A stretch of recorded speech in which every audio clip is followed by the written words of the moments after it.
If you want to add PayPal to Epic Games, you're in the right place. In this quick step-by-step guide, I'll show you exactly how to sign in, open your account settings, and connect PayPal as a payment method on Epic Games. This is a super useful setup if you want a faster checkout experience for games, add-ons, or in-store purchases. If this tutorial helps you out, don't forget to hit like and subscribe for more simple tech guides just like this. Alright, let's jump right in. First, open your browser and go to the official Epic Games website. Make sure you're on the real Epic Games site so you can safely manage your account and payment options. Once the page loads, sign in with the account you want to use. Enter your email and password, then complete any verification steps if Epic asks you to.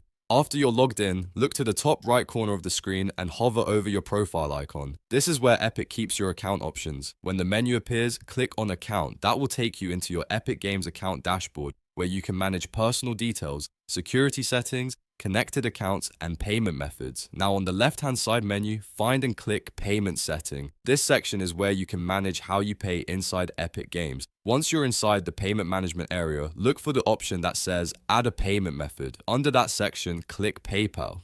Epic Games will now begin the process of connecting your PayPal account. At this point, you may be redirected to PayPal's sign-in page or asked to confirm your PayPal details. Just follow the on-screen instructions carefully and make sure you're signing into the correct PayPal account. If prompted, approve the connection so Epic Games can use PayPal for future purchases. Once the setup is finished, your PayPal account should now be linked and ready to use as a payment method on Epic Games. To make sure everything worked, you can return to the payment settings and confirm that PayPal appears as an available option. And that's it. You've successfully added PayPal to Epic Games. It only takes a minute once you know where to look, and now you've got a much easier way to pay when shopping on the platform. If this video helped, please give it a thumbs up and subscribe for more easy tutorials, gaming guides, and account setup tips. Thanks for watching, and I'll see you in the next one.